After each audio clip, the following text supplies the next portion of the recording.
নমস্কার। আজকের ভিডিওতে আমরা আলোচনা করব সংস্কৃত ব্যঞ্জন বর্ণ। সংস্কৃত আমরা কিভাবে ব্যঞ্জন বর্ণমালা লিখব। তো আগের ভিডিওতে আমরা স্বরবর্ণ শিখেছি, কিভাবে স্বরবর্ণমালা লিখতে হবে। তো আগের ভিডিওটা যদি কেউ না দেখো তাহলে দেখে নিও। আজকে আমরা শিখব কিভাবে আমরা ব্যঞ্জন বর্ণ শিখব। তো ব্যঞ্জন বর্ণ শিখতে গেলেও আমাদের সেই একই প্রসেস, একটা গোল বৃত্ত আর একটা হচ্ছে সোজা দাগ। যে যত সুন্দর করে গোল বৃত্ত আঁকতে পারবে তার হাত লেখা তত ভালো হবে, এবং যে যত সুন্দর করে সোজা দাগ দিতে পারবে তার হাত লেখাও তত ভালো হবে। তো বৃত্তটাকে যদি আমরা ভাগ করি তাহলে আমরা কি পাবো? একটা অর্ধবৃত্ত আর একটা উল্টো বৃত্ত। আমরা কি করব? তিনটা দাগ নেব। আচ্ছা, তার আগে একটা জিনিস আমরা জেনে নিই যে 5টা বর্গ আছে। কি কি বাংলায়? ক, চ, ট, ত আর প। ক বর্গে 5টা বর্ণ: ক, খ, গ, ঘ, ঙ। চ বর্গে চ, ছ, বর্গে জ, ঝ, ইয়। ট, ঠ, ড, ঢ, মূর্ধন্য। থ, দ, ধ, দন্ত্যন্য।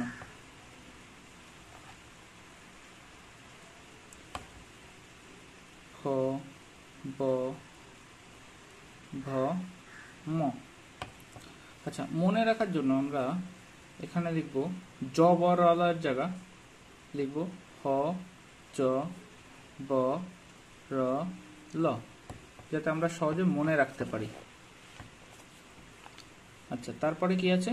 তাহলে বস্য, পেট কাটা মূর্ধন্যস্য, দন্তেস্য, আর হচ্ছে অনেশ্বর, আর হচ্ছে বিসর্গ। এই ব্যাপারটা যদি তোমরা মাথায় নিয়ে নাও যে কি কি, তাহলে আমাদের 5টা বর্গ আছে।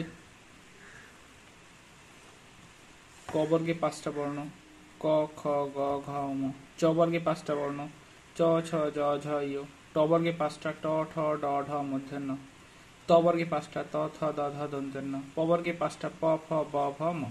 তাহলে আমাদের 5টা বর্গ মনে রাখতে হবে: ক, চ, ট, ত, প, এবং প্রতি বর্গে 5টা করে বর্ণ।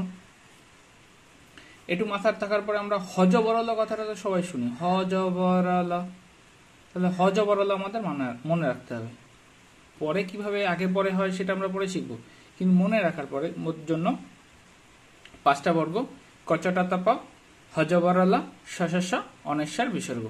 তাহলে আমাদের সহজে মনে থাকবে। ঠিক আছে? তো কোনটা আগে কোনটা পরে এটা নিয়ে তর্ক বিতর্ক পরে হবে, আগে হবে আমরা কিভাবে মনে রাখতে পারবো। তাহলে আমরা এখন প্রথমে ক বর্ণে আসি। তাহলে 3টে দাগ নিয়েছি। তাহলে আমরা ক বর্গের প্রথম বর্ণ ক শিখবো এখন। তাহলে 3টে দাগ নিয়েছি। তাহলে কি করব? প্রথমে একটা সোজা দাগ দেবো এবং এখানে একটা বৃত্ত এঁকে এখান থেকে নামিয়ে দেবো ক। ঠিক আছে? লিখতে লিখতে আমাদের হাত লেখা আরো ভালো হবে। ক হয়ে গেল। এবার আমরা যদি খ শিখি তাহলে আমাদের কি করতে হবে? আবার 3টে দাগ, একটা সোজা দাগ, মিডিল থেকে ছোট্ট একটা বৃত্ত, একটা উল্টো বৃত্ত, আর একটা উল্টো বৃত্ত দিয়ে আমরা তুলে দেবো। এটা কি হয়ে গেল? খ। 3টে দাগ নেব, একটা সোজা দাগ আর একটা ছোট দাগ। এই দাগটাকে যখন আমরা একটা গোল করে দেবো আর এটা টেনে দেবো, এটা গ হয়ে গেল। তাহলে কি কি শিখলাম? ক, খ, গ। আবার 3টে দাগ নেব, একটা সোজা দাগ, একটা উল্টো বৃত্ত আর একটা উল্টো বৃত্ত দিয়ে তুলে দেবো। এটা হয়ে গেল ঘ। দাগ টেনে নিলে কি হবে? হাতের লেখাটা আমাদের ভালো হবে, দেখতে সুন্দর লাগবে। তাহলে গ, ঘ। এবার হচ্ছে উম। তো উমর জন্য ছোট্ট একটা দাগ, একটা উল্টো বৃত্ত আর একটা উল্টো বৃত্ত দিয়ে তুলে দেবো, আর এখানে ছোট্ট একটা ত্রিভুজ দেবো। হয়ে গেল। আচ্ছা, এবার কি হলো, তাহলে আমাদের 5টা বর্ণ হয়ে গেল। কি কি? ক, খ, গ, ঘ, উম। তাহলে ক বর্গে 5টা বর্ণ হয়ে গেল। এবার আমরা চ বর্ণ শিখব। চ বর্গ, চ বর্ণ বলছি, চ বর্গ। তো আমাদের একই প্রসেস, 3টে দাগ নিতে হবে। প্রথম একটা সোজা দাগ, এখানে একটা ছোট্ট দাগ নেব, এটা উল্টো বৃত্ত দিয়ে এখানে এসে মিশে যাবে। এটা হয়ে গেল চ। ছ, এরপর আমরা কি শিখবো? ছ। চ এর পরে কি আছে? ছ আছে। তাহলে আমরা ছ শিখব। তাহলে কি করতে হবে? 3টে দাগ,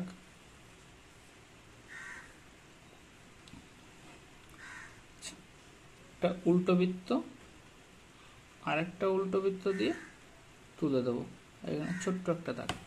এটা হয়ে গেল ছ। 3টে দাগ দেবো, এটা সোজা দাগ, এটা ছোট্ট দাগ, এটা উল্টো বৃত্ত দিয়ে তুলে দেবো। এটা হচ্ছে বর্গের জ। আচ্ছা, ঝ লিখতে গেলে আমরা কি করব? 3টে দাগ দেবো। আমরা একটু আগের ভিডিওতে রস্যই লেখা শিখেছি, কিরকম একটা ছোট দাগ, একটা উল্টো বৃত্ত, আর একটা উল্টো বৃত্ত দিয়ে নামিয়ে দিয়েছিলাম। এটা হচ্ছে রস্যই। এবার এর সঙ্গে শুধু একটা ছোট দাগ দিয়ে নামিয়ে দিলে এটা ঝ হয়ে গেল। বুঝা গেল? তারপরে কি আছে? তাহলে চ, ছ, জ। এবার কি হবে? ইয় হবে। তাহলে চ বর্গ শেষ হয়ে যাবে। 3টে দাগ, সোজা দাগ দেবো, ছোট্ট বৃত্ত টানবো, এইখান থেকে মিশিয়ে দেবো। এটা হয়ে গেল ইয়। এবার তাহলে আমাদের কটা বর্গ হলো? চ বর্গ, ক বর্গ হয়েছে, চ বর্গ হয়েছে। এবার আসবো আমরা ট বর্গে। তো ট বর্গটা একদম সহজ। কি করতে হবে আমাদের? তার জন্য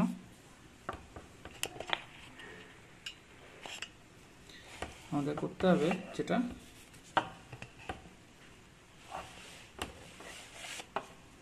তিনটে দাগ টানতে হবে,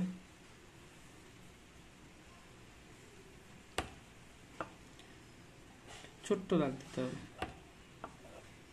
একটা উল্টো বৃত্ত দিয়ে আস্তে করে নামিয়ে দিতে হবে। এটা হয়ে গেল ট। আবার 3টে দাগ,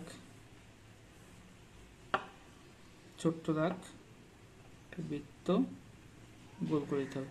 বইতে আমরা কোথাও দেখবো এখানে মিশে যাচ্ছে, কোথাও ফাঁকা রাখছে, তো আমি মিশিয়ে লিখি, তোমাদের যেটা ইচ্ছে লেখো। এখানে ফাঁকা রাখতেও পারো, নাও রাখতে পারো। তাহলে আমরা ট, ঠ, তারপরে কি আসবে? ড। ডটা একদম সহজ। আমরা এই যে একটু আগে উঙটা লিখেছি, সংস্কৃতে এটা উঙ, আর বাংলায় আমরা উম বলি। এই যে উমটা লিখেছি, এটা কি করতে হবে?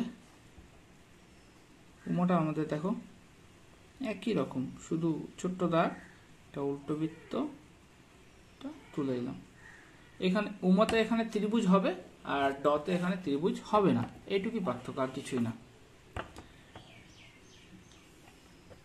আচ্ছা, তাহলে ট, ঠ, ড। এবার ঢ। ঢটাও খুব সহজ।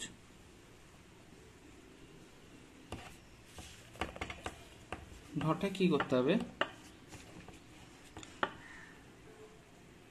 এই যে ট লেখা শিখেছি না আমরা, এই যে ট লেখা শিখেছি, এর মাথাটা শুধু গোল করে দিলে সেটা ঢ হয়ে যাবে। ট, ঠ, ড, ঢ। রয়েছে মূর্ধন্য। মূর্ধন্য বইতে 2 রকম থাকে, আমরা এইটা শিখবো। একটা দাগ, এখানে ছোট্ট 2টো দাগ দেবো, মাথাটা গোল করে দেবো, এটা মূর্ধন্য। আমার কাছে এটাই দেখতে ভালো লাগে, আমি এটাই লিখি। কারো যদি ওটা লিখতে সুবিধা হয় তাহলে ওটা লিখতে পারো। এটা লিখলে কি হয়? যুক্ত অক্ষরগুলো লেখার সময় সুবিধা হয়। তাহলে ট, ঠ, ড, ঢ, মূর্ধন্য। এবার আমাদের কি বর্গ আছে? ত বর্গ আছে। ত, থ, দ, ধ, দন্তেন্য। এই 5টা শিখবো আমরা। তাহলে কি আছে? তিনটে দাগ নিয়ে নিই, একটা সোজা দাগ, ছোট্ট দাগ, নিচে নামিয়ে দিলাম। এটা হচ্ছে ত। থটা কেমন? একটা ছোট দাগ, সোজা দাগ, একটা উল্টো বৃত্ত। আমরা খ লেখা শিখেছিলাম ঠিক তেমন, দেখো একই রকম, একটা উল্টো বৃত্ত আর একটা উল্টো বৃত্ত দিয়ে মিশিয়ে দিয়েছি। এখানে শুধু মাথাটা গোল হয়ে যাবে। এটা হচ্ছে থ। ত থ হয়ে গেল। এবার আসি দ। দটাও খুব সহজ। কিরকম? আমরা যে ট লেখা শিখেছিলাম না, ট লেখা শিখেছিলাম, এটা শুধু মাথাটা নিচে নামিয়ে দিতে হবে, তাহলে দ হয়ে যাবে। তাহলে কি করলাম, একটা ছোট দাগ, একটা উল্টো বৃত্ত দিয়ে এখান থেকে নিচে নামিয়ে দিলাম, ত থ দ। এবার আসি ধ হবে কি করে। ধর জন্য একটা সোজা দাগ,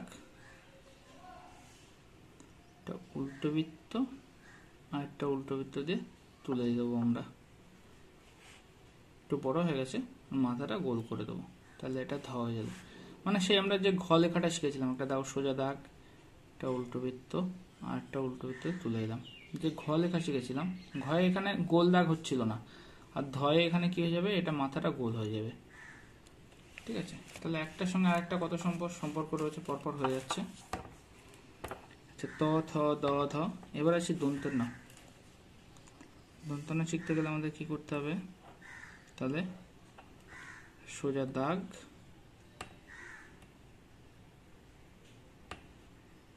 আর এখানে গোল বৃত্ত দিয়ে এটা মিশিয়ে দেবো, এটা হচ্ছে ন। তাহলে ত থ দ ধ ন। এবার আমরা পটা শিখবো। পটা শিখতে গেলে একটা সোজা দাগ, এখানে একটা বৃত্ত দিয়ে তুলে দেবো।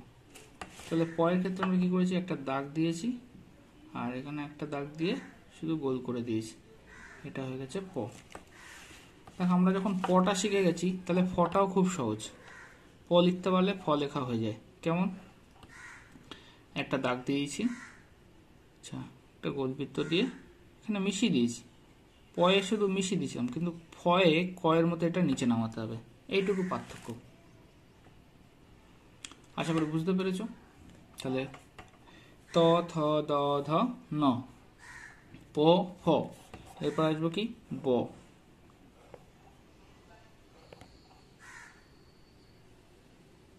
একটা দাগ দিলাম, এখানে কি করতে হবে, একটা গোল বৃত্ত, যেটা কয়ের ক্ষেত্রে আমরা দিয়েছিলাম। তাহলে এটা কি হয়ে গেল, ব হয়ে গেল। বোঝা গেছে? আচ্ছা, সংস্কৃতে দুটো ব আছে, একটা বর্গীয় ব আর একটা হচ্ছে অন্তস্থ ব। এই বটার হচ্ছে পেট কাটা হবে, কেউ পেট কাটা ব বলে। অ্যাকচুয়ালি এটা হচ্ছে এই যে, যেহেতু প বর্গের মধ্যে পড়ছে প ফ ব, তাই এটা হচ্ছে বর্গীয় ব। ঠিক আছে, বর্গীয় বটার পেট কাটা হয়। আচ্ছা, আমরা প ফ ব হয়ে গেল। এবার আমরা কি শিখব, ভ। তাহলে ভ শিখতে গেলে আমাদের তিনটে দাগ দিতে হবে, একটা সোজা দাগ, কি করতে হবে, এখানে একটা সোজা দাগ দিয়ে মিশিয়ে দিতে হবে, এই শুধু মাথাটা গোল হবে, আচ্ছা ভ। এই ভ শিখে ফেললাম, তার মানে মটাও আমরা শিখে ফেলবো। কেমন? সোজা দাগ দিয়েছি, এখানে একটা দাগ দিয়ে গোল করে মিশিয়ে দেবো, এটা ম হয়ে গেল। তাহলে ভয়ে মাথা হচ্ছে না, আর মাথাটা গোল হচ্ছে, আর ময়ে পুরোটা মিশে যাচ্ছে, এটুকু পার্থক্য। তাহলে প ফ ব ভ ম, এটা কোন বর্গ, এটা হচ্ছে প বর্গ। তারপর হচ্ছে ত থ দ ধ দন্তের ন, এটা কি বর্গ, ত বর্গ। তারপরে কি, ট ঠ ড ঢ মূর্ধন্য ন, এটা কি বর্গ, ট বর্গ। তার আগে কি রয়েছে, চ ছ জ ঝ ঞ, তাহলে এটা কি বর্গ, চ বর্গ। আর তার আগে কি রয়েছে, ক খ গ ঘ ঙ, তাহলে এটা কি বর্গ, এটা হচ্ছে ক বর্গ। তাহলে আমরা যেগুলো লিখলাম সেগুলো একবার দেখে ফেলি, আমরা কি কি শিখলাম। প্রথমে শিখলাম ক বর্গ। ক বর্গে কি কি বর্ণ, ক খ খ গ ঘ ঙ, চ বর্গে চ ছ বর্গে জ ঝ ঞ, ট বর্গে ট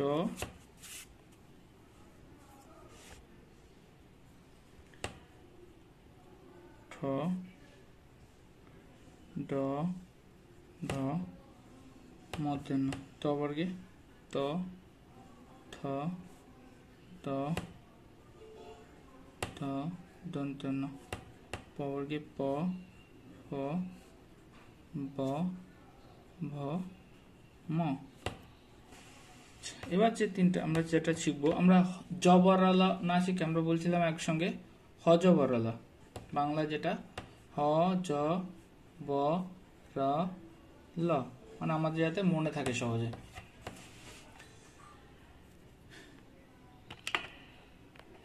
তো কিরকম হবে দেখো, প্রথম আমরা হ শিখবো। তো হ শিখতে গেলে আমাদের তিনটা দাগ হবে।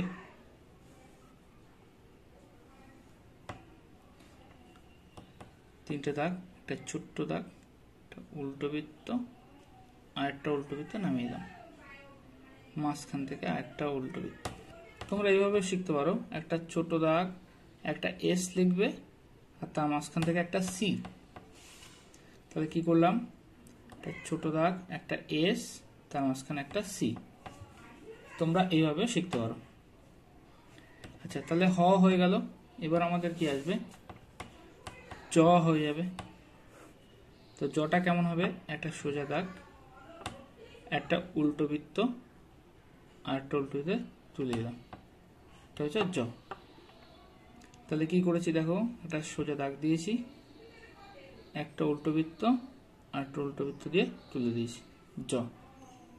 বোঝা গেছে? তাহলে আমরা হ এর পরে জ শিখেছি। এবার যেটা আমরা শিখবো সেটা কি, সেটা হচ্ছে ব। তো আমরা বলছিলাম দুটো ব, আগে যেটা পেয়েছিলাম আমরা, এইটার তো পেট কাটা হবে, এটা হচ্ছে বর্গীয় ব, কারণ এটা প বর্গের মধ্যে আছে, তাই এটাকে বর্গীয় ব বলে। তাহলে জ বোঝা গেল, তাহলে হ জ। এবার আমরা আবার ব। তো এই বটা আর আগের বটা একই রকম, শুধু এটার পেটটা কাটা হবে না। এটাকে কি বলে, অন্তস্তীয় ব। বোঝা গেল, এটা শুধু পেটটা কাটা হবে না। তো এবার আসি র, যেটা আমাদের রুপির চিহ্ন থাকে টাকায়।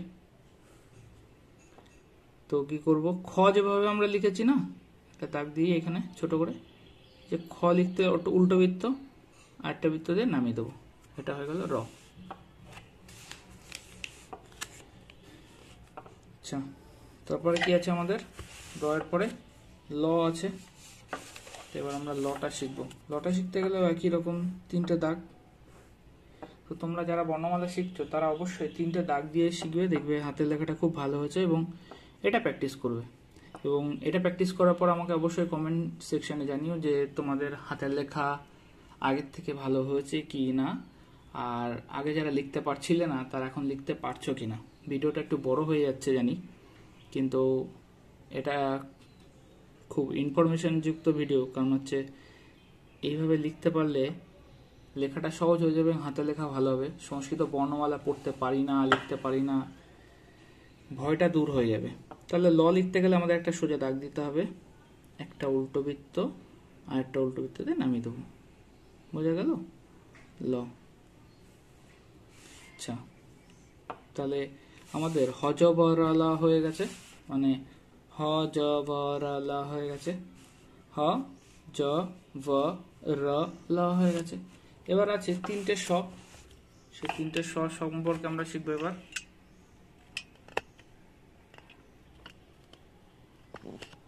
তিনটে স সম্পর্কে কি শিখবো, তো তার জন্য আমাদের কি করতে হবে, দাগ দিতে হবে। দাগ দেওয়ার পরে আমরা এই যে দুই বা র লেখা শিখেছি না, র। তো এখানে শুধু মাথাটা গোল হবে, ঠিক আছে, আর এখানে একটা দাগ হবে, এটা হচ্ছে তালিবস্য। আচ্ছা, এই সংস্কৃত উচ্চারণ কি বা কিভাবে করব সেটা আমরা আরেকদিন আলোচনা করব। আজকে ভিডিওটা এমনি বড় হয়ে গেছে। তো স হয়েছে। এবার আসি পেট কাটা মূর্ধন্য স, মানে আমরা এই যে প লেখা শিখেছি না একটু আগে, তো প লেখা যেমন শিখেছি যে প দাগ দিয়েছি। আচ্ছা, এর পরে এই যে প লিখলাম, এর পেটটা কেটে যদি দিই তাহলে এটা পেট কাটা মূর্ধন্য স হয়ে গেল, বা মূর্ধন্য স, যেটা যে যা বলো মূর্ধন্য স হয়ে গেল। আচ্ছা, এবার আসি আমরা দন্ত স শিখবো। তো দন্ত স শেখার ক্ষেত্রে আমরা দেখো, আমরা কিন্তু 3টা দাগ দিয়ে করছি। তোমরা যখন করবে প্র্যাকটিস অবশ্যই 3টে করে দাগ দেবে, নাহলে হাতে লেখা ভালো হবে না। বারবার বলছি বিষয়টা। তো আমরা র লেখা শিখলাম, এই র এর মাঝখানে যদি একটু দাগ দিয়ে নামিয়ে দিই তাহলে এটা দন্তাস্ব হয়ে গেল। তো এবার আসি অনেশ্বর বিসর্গ। তাহলে অনেশ্বর কি সংস্কৃত কোন বর্ণের মাথায় বসে, যেমন ধরো আমরা ক লিখেছি, ক এর মাথায়, ধরো খ লিখেছি, তার পাশে বিসর্গ বসবে, কিংবা গ এর মাথায় অনেশ্বর বসবে, বা গ এর পাশে বিসর্গ বসবে।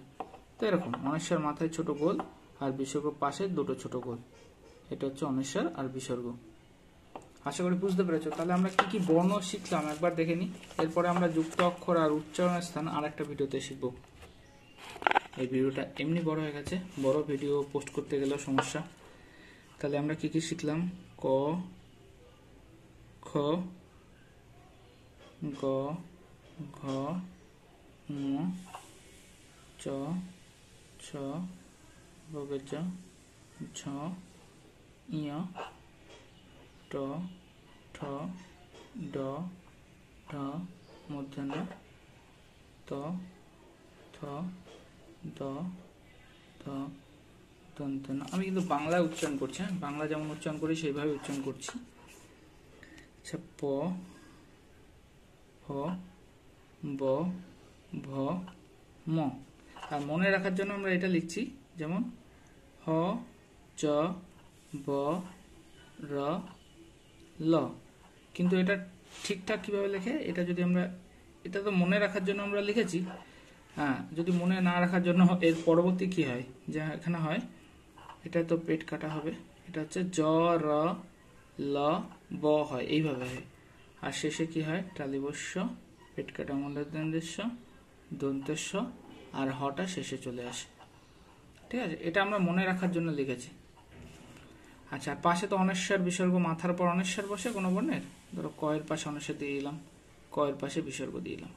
এবার আকার, রস্যিকার, দীর্ঘিকার বা এর উচ্চারণ স্থান কি, এইগুলো নিয়ে আরেকটা ভিডিও করব। আচ্ছা, যদি এই ভিডিওটা এতক্ষণ অবধি তোমরা দেখে থাকো, আশা করি তোমরা এতক্ষণে ব্যঞ্জন বর্ণ লেখা শিখে গেছো। আর যদি শিখে যাও, যদি এই ভিডিওটা তোমাদের একটু উপকার হয়, তাহলে অবশ্যই লাইক, শেয়ার এবং কমেন্ট করতে ভুলো না, কেননা তোমাদের কমেন্টের উপর নির্ভর করে পরবর্তী ভিডিও বানাতে ইচ্ছা করে। আর যদি কমেন্ট কেউ না করে তাহলে আমরাও মোটিভ হই না বা মোটিভেশন পাই না যে পরে ভিডিও করব কিনা। তো আশা করি অবশ্যই কমেন্ট করবে এবং লাইক শেয়ার অবশ্যই করবে। টাটা, দেখা হচ্ছে পরবর্তী ভিডিওতে।